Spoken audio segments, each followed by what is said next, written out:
लोकसभा चुनाव की बिगुल बज चुकी है। 20 राज्यों में 91 लोकसभा सीटों के लिए आज से प्रचार बंद हो जाएगा।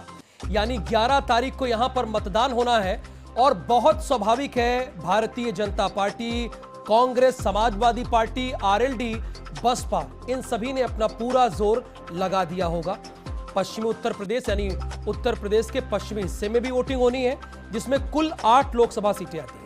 अगर 2014 के इलेक्शन की बात की जाए तो भारतीय जनता पार्टी ने सभी विरोधियों को मात दी थी और 8-0 से बढ़त बनाई थी। लेकिन हालात बदले। 2017 में भी भारतीय जनता पार्टी 310 सीटों पर जीत कर आगे हुई थी। यहां 310 विधायक सिर्फ भारतीय जनता पार्टी के थे, सहयोगियों को मिला लेंगे तो 325 हो जाएंगे। लेकिन इसके बाद यहां पर उपचुनाव हुआ और जब उपचुनाव हुआ तो भारतीय जनता पार्टी को करारा झटका लगा। जो कभी भारतीय जनता पार्टी 8-0 थी, अब वो यहां पर 7-1 हो गई है। अब हालात बदल गए हैं। जाति समीकरण के आधार पर कहीं ना कहीं जिस तरह से दावे किए जा रहे हैं, गठबंधन आगे दिख रहा है और भारतीय जनता पार्टी अपने दावे कर रही है कि जिस तरह से पिछला 2014 का इलेक्शन था, 2019 में ही उतना कमाल दिखाएगी वो। आरएलडी के अपने दावे हैं और कांग्रेस में जब से प्रियंका गांधी वाड्रा आई हैं, जो एक खोती हुई जमीन दिख रही थी, अब वो जमीन बनती दिख रही है। लेकिन बार बार प्रियंका गांधी के रद्द होते दौरे बहुत सवाल खड़े कर रहे हैं। तो आज बहस इसी पर होगी कि पश्चिम में ये जो दल है वो अपना कितना जोर लगा रहे हैं। हमारे साथ तमाम मेहमान जुड़ गए हैं। दयाशंकर दुबे जी हैं, ये भारतीय जनता पार्टी के नेता हैं, आपका बहुत स्वागत। सचिन रावत जी हैं, ये कांग्रेस के प्रवक्ता हैं। संतोष यादव जी हैं, ये आरएलडी के प्रवक्ता हैं। और नाहिद लारी खां जी, ये समाजवादी पार्टी की प्रवक्ता है। आप सभी चारों मेहमानों का बहुत स्वागत है। दयाशंकर दुबे जी, अब इस बार के हालात 2014 जैसे नहीं हैं। 2014 में तो प्रधानमंत्री मोदी की लहर थी, लोगों में एक आक्रोश था, गुस्सा था। लेकिन इस बार जो 2019 का इलेक्शन है, बहुत सारे वादे ऐसे हैं जो अभी भी अधूरे हैं। अभी भी आपसे उम्मीदें हैं और उपचुनाव में उसकी तस्वीर आपने देखी, कैसे वहां पर आपको नकारा गया, जबकि मृगांका सिंह वहां से चुनाव लड़ी और हुकुम सिंह की बेटी थी, बहुत बड़ी उनकी वसीयत थी, उसके बावजूद वो हार गई। तो चुनौती बहुत ज्यादा है इस बार। मुझे लगता है राहुल जी, हम लोगों को एक बात स्पष्ट समझ लेनी चाहिए कि जो आप कह रहे हैं कि पिछली बार आक्रोश था, तो यदि पिछली बार आक्रोश था तो इस बार महा आक्रोश है इन लोगों के ऊपर। क्योंकि तब तो ये सिर्फ भ्रष्टाचार की ही इनकी पूरी की पूरी पार्टी बलि चढ़ गई थी, कांग्रेस। इस बार भ्रष्टाचार के साथ साथ ये देशद्रोह में भी कहीं ना कहीं फंसते नजर आ रहे हैं। क्योंकि देश के लिए जो भी कार्रवाई हमारी सरकार ने की है, उस पर भी ये अंगुलियां उठाने से नहीं चुके। देश के हित में जो बेसिक कार्य किए गए, जिनकी कभी कल्पना इन्होंने की थी, जब उस मार्ग पर हम चले तो उसका भी इन्होंने विरोध किया। उदाहरण के तौर पर 85 में सैम पेत्रोडा ने डिजिटलाइजेशन की बात करी और जब उसी डिजिटल होने की प्रक्रिया को हम जमीन पर लेके आए धरातल पर, तो ये धराशायी होकर के उसका विरोध करने लगे। हम चाहते हैं कि इंडिया डिजिटल हो, जैसा कि राजीव गांधी के टाइम पर उन्होंने एज ए मंत्री या एज ए सलाहकार सलाह दिया था। दूसरी बात कि आप भी जानते हैं, ये कहते हैं कि ये भी सर्जिकल स्ट्राइक करते रहे, देश हित के लिए काफी अच्छी पार्टी रही है। ठीक है, अच्छी बात है, आपने किया होगा, इसमें कोई हमको दो राय नहीं है। लेकिन हमने थोड़ा हट करके जो किया, जो 56 इंच के सीने वाली बात ये पूछते थे, जब थोड़ा सा दिखाना शुरू किया और surgical strike, air strike, anti satellite missile, ये सब राष्ट्र हित में जब हमने प्रयोग करने की बात करी, तो उस पर भी ये सवाल उठाना शुरू कर दिए। तो इस वक्त जनमानस में महा आक्रोश है। तो पहले तो सुरक्षा के दृष्टि से देश हित में इनकी पार्टी टोटल धराशायी है। दूसरी बात, आम जीवन, ये एक बिंदु लेते हैं, कभी नॉर्थ में होंगे तो साधु जी के ड्रेस में, संत के ड्रेस में, योगी के ड्रेस में होंगे, केरला जाएंगे तो मौलवी साहब के ड्रेस में होंगे। क्या संदेश देते हैं ये मुझे पता नहीं है। ये कहेंगे कल मैं चर्चा करूंगा, परसों चर्चा करूंगा। अच्छा दयाशंकर दुबे जी, आप जनादेश का सम्मान करते हैं कि नहीं? जी सर, आप जनादेश का सम्मान करते हैं? पूरा सम्मान करते हैं और इस वक्त पूरा जनमानस हमारे साथ है, उसका पूरा सम्मान करते हैं। आप कह रहे हैं कि आपके काम के आधार पर वोट दिया जाएगा। बिल्कुल। और जो आप काम करते रहे, अच्छे कार्य करते रहे, ये लोग उनका विरोध करते रहे, यानी सचिन रावत जी और आरएलडी और समाजवादी पार्टी। लेकिन ये बताइए, आरएलडी के बारे में एक लाइन कहना है मुझे। नहीं कोई बात नहीं, मैं तो एक ही मुद्दा है जी, बड़ा साफ सुथरा है, वो ज्यादा किसी का विरोध नहीं करते। उनका ये है कि चाहे किसी भी पार्टी की सरकार बन जाए, उस पार्टी में एक मंत्रालय, एक दिल्ली में आवास, और अभी चूंकि जयंत जी थोड़ा सा मैच्योर्ड हो गए तो उनको भी टिकट मिल जाए, और शायद यही 2-3 टिकट इनको मिला होगा या जो भी है। अब तो व्यक्तिगत इनका टिप्पणी पे आप आ गए। पूरा दयाशंकर दुबे जी, आप व्यक्तिगत टिप्पणी पे आ गए। ये आपको बड़ा कैनवास दिया गया, एक मिनट सुनिए, एक बड़ा कैनवास दिया गया है। आप भारतीय जनता पार्टी को रिप्रेजेंट कर रहे हैं सर, आप सीधे आप व्यक्तिगत आरोप नहीं लगा सकते। दूसरी बात सुनिए, अब दयाशंकर दुबे जी, अब मैंने आपको बोलने दिया, अब मेरे कुछ काउंटर सवाल है, उसका जवाब दीजिए। जनादेश का दयाशंकर दुबे जी सम्मान करते हैं कि नहीं करते? बिल्कुल करते हैं, सिरोधार्य करते हैं। कैराना, नूरपुर और 3 राज्य आपको याद हैं कि नहीं याद हैं? जो 3 हिंदी बेल्ट राज्य हैं, ठीक है, वो याद है? छत्तीसगढ़ आपको याद है? ठीक है, सुपड़ा साफ हो गया, ठीक है, आप करारी वहां पर हार जाते हैं, करारी हार होती है। मध्य प्रदेश आपको याद है, शिवराज सिंह चौहान का इतना बड़ा चेहरा, उसके बावजूद आप हार गए, और जबकि वहां पर कोई चेहरा था नहीं, कभी ज्योतिरादित्य, कभी कमलनाथ। राजस्थान, वसुंधरा राजे ने काम किया, उसके बावजूद आप हार गए। 3 जगह आप हारे, यानी जनता आपको सबक दी, थोड़ा सा परेशान है, जनता प्रॉब्लम में है। उस प्रॉब्लम को ना समझने के बजाय आप कोस रहे हैं सचिन रावत को सर पूरी तरीके से। इनको तो इनकी गलती की सजा मिल गई ना सर, ये 44 पे सिमट गए। ये 10 साल तक इन्होंने शासन किया, 2004 से 14 तक, लेकिन ये 44 पे आ गए। देखिए सर, और आप इनको कोस रहे हैं। अब तो आपकी बारी है काम करने की। मैं सीधा सवाल ये पूछ रहा हूं, देखिए विषय जो है पश्चिम पर जोर की सवाल पूछ रहा हूं, और आप चले गए सब जगह पर। यानी यहां पर आप बैठे बैठे 8 लोकसभा सीटों पर क्या स्थिति है, पश्चिमी उत्तर प्रदेश में क्या स्थिति है, वो आप बता सकते थे, और किस तरह से आप काम करते। लेकिन आपने कैनवास बड़ा कर दिया, और उस बड़े कैनवास में घाटा हो रहा है सर आपको। साइनिंग इंडिया याद है कि नहीं आपको? याद है सर? नहीं, मैं देखिए जो जनता के सवाल है मैं वही लेता हूं, रेगुलर पढ़ता हूं और उसके बाद सवाल लेता हूं। ठीक है, शाइनिंग इंडिया याद है कि नहीं याद है? बिल्कुल याद है। याद है ना? हाँ, और ये भी याद होगा, कैराना, नूरपुर और उसके बाद 3 राज्य, बिल्कुल, ये आपके राज्य थे। बिल्कुल बताने की जरूरत है नहीं, कि 25 में 25 लोकसभा सीट राजस्थान से कौन पाया, 29 में से 27 कौन पाया जी, और पूरी लोकसभा सीट छत्तीसगढ़ में कौन पाया, ये तो आपको याद होगा ना जी। लेकिन वहां क्या जनादेश मिला सर? आक्रोश है, उसी आक्रोश को ये लोग भुना रहे हैं। आप दयाशंकर दुबे जी मानना पड़ेगा। मैं एक ही बात कहना चाहता हूं, हाँ, कि ये अपॉर्चुनिटी और अवसर का लाभ उठा रहे हैं केवल निगेटिव राजनीति करके। पॉजिटिव राजनीति में ये होता है, यानी देखिए शराब, अगर आप आरएलडी को कहेंगे, अगर आप नहीं सर प्लीज, ये मेरा ये काउंटर राउंड है। हाँ। ना देखिए, मैंने आपको बोलने का मौका दिया 2 मिनट, ये काउंटर राउंड है। हाँ। यानी अगर आप शराब कह रहे हैं तो वो सकारात्मक राजनीति है, मैं उसको सकारात्मक मान लूं, यहां पे आंख बंद करके बैठ जाऊं, शराब ठीक लग रहा है सर आपको? वो प्रधानमंत्री ने एक एग्जांपल दिया था ये कह करके कि शराब के ठेकेदारों के हाथ इन दोनों पार्टियों ने अपने कालखंड में के साथ लड़ रहे हैं। सुनिए, के साथ पूरा दयाशंकर दुबे जी, मुझे उस पर स्पष्टीकरण नहीं चाहिए, मुझे नहीं चाहिए। चर्चा हुई थी। अगर आरएलडी, समाजवादी और बसपा एक साथ मिलकर आपको चुनौती दे रहे हैं और गोरखपुर जो कि सीएम योगी आदित्यनाथ की सीट रही उसे हरा देते हैं, फूलपुर उप मुख्यमंत्री की सीट रही और नूरपुर और कैराना हरा देते हैं, तो सर इसमें ये एकजुट हुए, आप इनको शराब कहेंगे?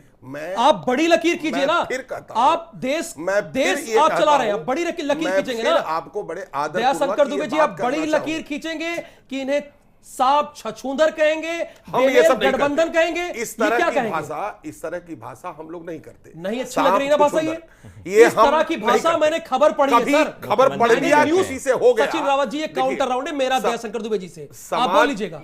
मैंने ये खबर पढ़ी है दयाशंकर दुबे जी। सर मैं बात वही कर रहा हूं कि ये दयाशंकर दुबे जी एक आर्मी के आदमी रहे हैं, ये सकारात्मक राजनीति मानते हैं, दाग दिखते हैं। हो सकता है हमारे पार्टी ने यदि किया है तो हमारे संगठन ने उस पर कार्रवाई की है। एक मिनट सुनिए, हमारे संगठन ने उस पर कार्रवाई की है। दयाशंकर दुबे, अगर कोई दुश्मन बॉर्डर पे आपको मिलेगा और ऐसे कर लेगा, इस तरह से हाथ पीछे कर लेगा, तो उसे आप गोली मारेंगे, उसे आप गोली मारेंगे, उसे आप आप गोली मारेंगे कि छोड़ देंगे? देखिए, आप प्लीज ऐसे हाथ करेगा तो हम गोली मारेंगे कि छोड़ देंगे? वो सरेंडर करेगा, हम उसको कैदी बनाएंगे। तो बड़ी लकीर खींचिए ना सर, यही कह रहा हूं, छोटी लकीर खींच रहे हैं आप, बड़ी लकीर भ्रष्टाचार किया सर, बड़ी लकीर खींचना पड़ेगा आपको, बड़ी लकीर खींचना पड़ेगा। बड़ी लाइन ही खींच रहे हैं, बड़ी लाइन ही खींच रहे हैं, बड़ी लाइन खींच रहे हैं सचिन रावत, ये बड़ी लाइन खींच रहे हैं। देखिए राहुल जी, हाँ, बड़ा स्पष्ट है कि आपने पश्चिमी उत्तर प्रदेश का जो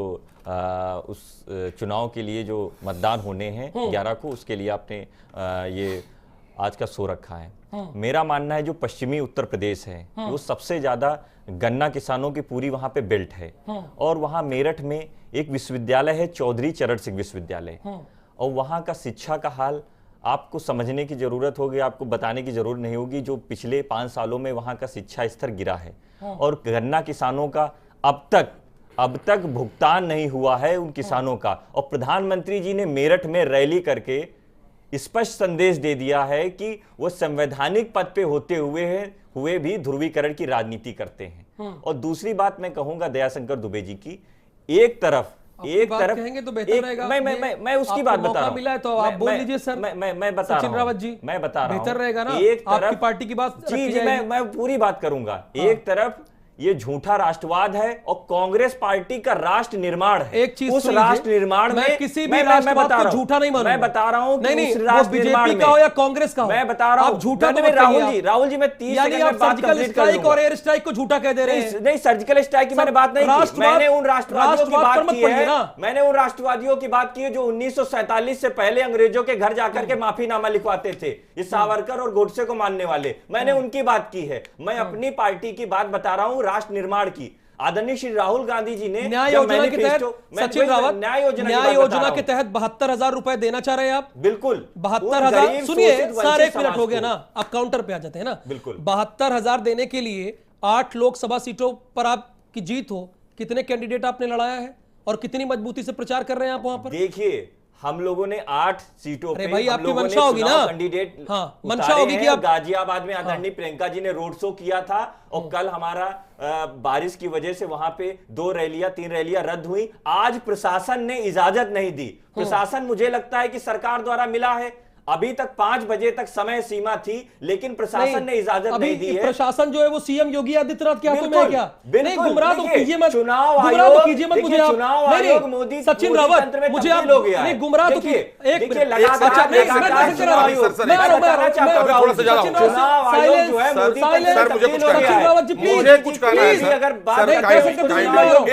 सचिन रावत जी प्लीज, ये बात तो सुनूंगा नहीं मैं, ये बात तो मैं सुनने नहीं जा रहा हूँ। विरोधी पार्टी अगर जाती है, एक मिनट सर, एक मिनट सुनिए अपना, एक मिनट। आपको किसी पर विश्वास है कि नहीं है?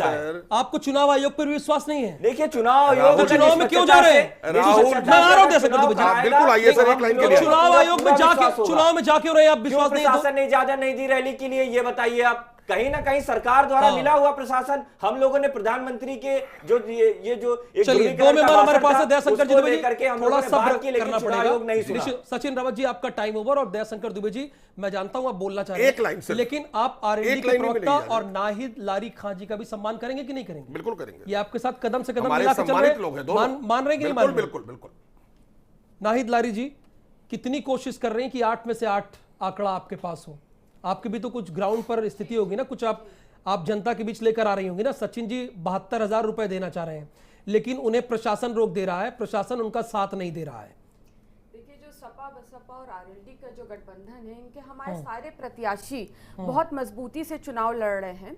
पश्चिमी उत्तर प्रदेश की चूंकि बात करें तो किस मुद्दे के आधार पर? हमारे 3 मुद्दे हैं, लाठी हाथी और 786, यही बोलेंगे आप लोग? नहीं, लाठी हाथी 786 3 मुद्दे हैं। किसान, रोजगार, ये नारा आपका नहीं है?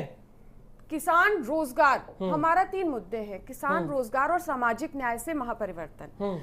देखिए, आज ही आप चूंकि गठबंधन की बात कर रहे हो, हम पश्चिमी उत्तर प्रदेश की बात कर रहे हैं, तो अभी जो देवबंद में हमारी संयुक्त रैली हुई है गठबंधन की, तो वहां लाखों लाख की तादाद पे समर्थक एकत्रित हुए थे। तो वहां से जनता ने स्पष्ट संदेश दे दिया। तो आ जाएंगे, तीनों बड़े नेता है। मायावती कोई छोटी नेता तो है नहीं, अखिलेश तो कोई छोटे नेता तो है नहीं, चौधरी अजीत सिंह, वो गठबंधन के साथ, मतलब वहां पे आप संदेश क्या दे रही हैं? नाहिद लारी जी, आप खुद मुस्लिम है, संदेश क्या दे रही? कोई ऐसा कहता है, आपको अच्छा लगता है? नहीं, कोई ऐसा खराब बात नहीं कही। मायावती ने जो कहा, अपील किया, this is just a vote appeal, it was just a vote appeal. मैं आपको बताऊं, मतलब राहुल आपको जी, ब्राह्मणों का वोट नहीं चाहिए, आपको ठाकुरों का वोट नहीं चाहिए, आप उनको हटा देंगी? राहुल जी, आप तो लाइव, आपको मैं बहुत बधाई देती हूँ, आपने उस दिन 4 घंटे का शो दिखाया गठबंधन की रैली का, और मिनट टू मिनट की खबर आप दिखा रहे थे। मैं आपको बधाई देती हूँ, और आपके चैनल हमारा के काम है माध्यम मैम। से नहीं, आपने हमारा बहुत अच्छा काम है। कवरेज किया था, और आपके चैनल के माध्यम वो से हमारा मैंने काम देखा है, हम था, अपना काम करना जानते हैं। आपके चैनल के माध्यम से देखा था मैंने हाँ। कि वो हर वर्ग के लोगों से कह रही थी, और खास तौर से उन्होंने एक वर्ग को बोला, वोट अपील की। इसमें कोई बुराई नाहिद लारी नहीं है। जी क्या चाहती हैं? उन्होंने जोर कैसे लगाया है, उनका मुद्दा क्या है, ये बता दीजिए। देखिए, समाजवादी पार्टी मैं का आपको बता रही हूँ, मुझे 2 मिनट मौका दे, मैं आपको बिल्कुल, बता रही हूँ। बिल्कुल। अब भाजपा के जो प्रत्याशी हैं वहां पे बालियान जी और केंद्रीय मंत्री सतपाल सिंह जी, ये वहां मीटिंग नहीं कर पा रहे हैं क्योंकि जनता इनकी मीटिंग में आ नहीं रही है। लोग इनको सुनना नहीं चाह रहे हैं। अभी आपके चैनल के माध्यम से, वही तो बता दीजिए ना, वही पूछ रहा हूँ। 1 घंटे पहले मैंने अब देखिए, देखा अब प्रचार तो कि ठप हो जाएगा। बलियान जी नाहिद लारी जी, आपके पास मौका है ना, आपके जी, पास मौका है। क्या चाह रही हैं आप वहां पे, क्या चाह रही है वो बोलिए ना। आप मुद्दे, आप कह रही संजीव बालियान को रोक दिया जा रहा है, जनता उनसे बात कर नहीं रही है, तो आपने ऐसा कौन जादू कर दिया है, कौन सी पट्टी पढ़ा दी, वो बता दीजिए। पट्टी कौन सी है? कोई ऐसी पट्टी नहीं पढ़ाई है। जनता बहुत समझदार है, खास तौर से पश्चिमी उत्तर प्रदेश की चूंकि हम लोग बात कर रहे हैं, तो जनता वहां समझदार है, देख रही है कि गठबंधन कमजोर तबके के लोगों की बात कर रहा है और कमजोर तबके के हक की लड़ाई लड़ रहा है। ये चीज जनता अच्छे से समझ रही है। अब बीजेपी के लोग चूंकि बौखला गए हैं, तो बौखलाहट में वो अनशन बयान दे रहे हैं। बीजेपी के लोगों ने, अब आप देखिए, बीजेपी के लोगों ने, सुन लीजिए नाहिद लारी जी, बीजेपी के लोगों ने मुकेश अंबानी के यहाँ बिजली लगवा दी क्या? नहीं, 18,000 गांव में लाइट नहीं थी, 18,000 गांव में लाइट नहीं थी। अरे मैम सुनिए ना, 18,000 गांव में लाइट नहीं थी, लाइट भेज दी, वो बड़े उद्योगपतियों के घर में लगा दिया क्या? उज्ज्वला गैस बांट दी, उसमें कोई भी खामी हो, कम से कम गैस बांटने का संकल्प तो लिया। आप अंबानी जी की बात कर रहे हैं। मैं बात नहीं कर रहा हूं, मैं कह रहा हूं गरीबों का काम किया ना उन्होंने। मोदी जी ने 175 करोड़ अंबानी जी का कर्ज माफ कर दिया, और किसान का कर्ज माफ करने को नहीं तैयार। मोदी जी ने, योगी जी की सरकार आई तो क्या हुआ? जैसे आपने मध्य प्रदेश में माफ किया, वैसे उन्होंने किया।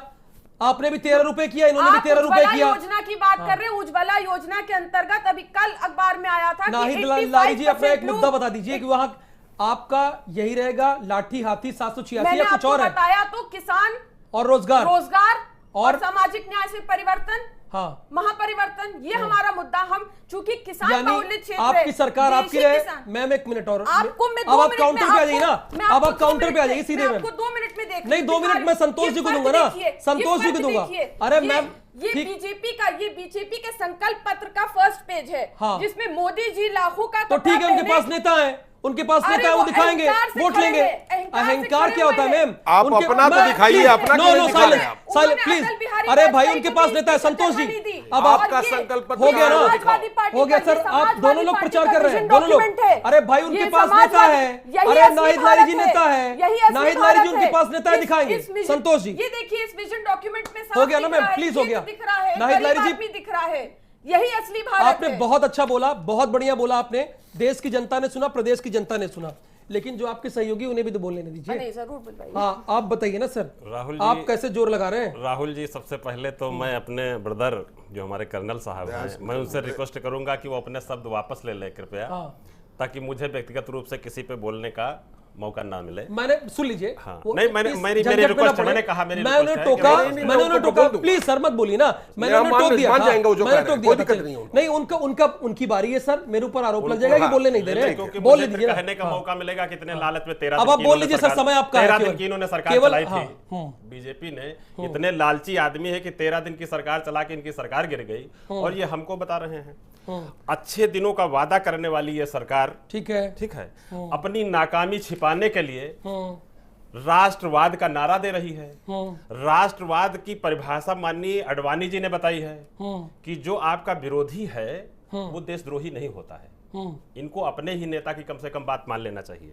नंबर एक बात, पहली बात में भी आपने बीजेपी का प्रचार कर दिया, चलिए अच्छी बात है, खुश हो जाएंगे। नहीं, खुश रहे, लेकिन मैं तो चाहता हूं कि आप आरएलडी की बात रखेंगे। नहीं, आडवाणी जी ने यह कहा है कि जो हमारा विरोधी होता है वो देशद्रोही नहीं होता है। ये दुनिया को देशद्रोही मान रहे हैं। आप बोलिए सर। मुजफ्फरनगर की रैली में, देखिए सुनिए, 1 मिनट मेरे पास बचा है, ये समय आपका है। मुजफ्फरनगर की रैली में इनके पास एक आदमी नहीं था, बलियान साहब वहां पे जो 2-4 आदमी मंच पे थे, उनको खड़ा करके अपनी इज्जत का हवाला दे करके नारा लगवा रहे थे कि हमारी इज्जत बचाओ किसी तरीके से। तो मेरा कहना यह है कि वहां की जो 8 सीटें हैं पश्चिम की, पूरी की पूरी 8 सीटें सपा, रालोद और बसपा का गठबंधन जीतेगा। वहां से बीजेपी का बिल्कुल सुपड़ा साफ होगा। वहां पर किसान, नौजवान बिल्कुल एक होकर के गठबंधन के साथ में है। ये सामाजिक परिवर्तन का समय है। हम सामाजिक परिवर्तन के साथ वहां पे उतरेंगे कि जो दबा कुचला। किस बात पर आए जनता आपके साथ? नहीं, इस बात पे आए कि जो हमारा आदमी जो गठबंधन के साथ जुड़ा हुआ है, जो इनके पिछले झूठे वादे थे, उसमें से इन्होंने एक भी झूठा वादा, जितने भी झूठे वादे थे, एक भी पूरा इन्होंने नहीं किया। इन्होंने नोटबंदी कर दिया, काला धन इनका कहां चला गया? मैं उम्मीद करता हूं कि काला धन इनका उत्तर कहां प्रदेश चला की गया? जनता और भारत समाचार काला जो धन देख इनका रहे हैं, कहां चला गया? वो चारों इन्होंने लोगों की जो बात बड़े उज्ज्वला ध्यान से गैस- सुन लिया। उज्ज्वला सर, गैस अब की मुझे जो- बोलने दीजिए सर, मैं आप ही लोगों को बोलने दिया। आप लोग इन चारों प्रवक्ताओं की बात बहुत ध्यान से सुनी, समझी। अब ये किस तरह से पश्चिमी उत्तर प्रदेश में जोर लगा रहे हैं और ये किस तरह से देश को आगे ले जाना चाहते हैं और इनकी क्या मंशा है। नाहिद लारी जी समाजवादी पार्टी के बारे में बताएं, संतोष यादव जी आरएलडी, दयाशंकर दुबे जी भारतीय जनता पार्टी और सचिन रावत जी कांग्रेस के बारे में बताएं।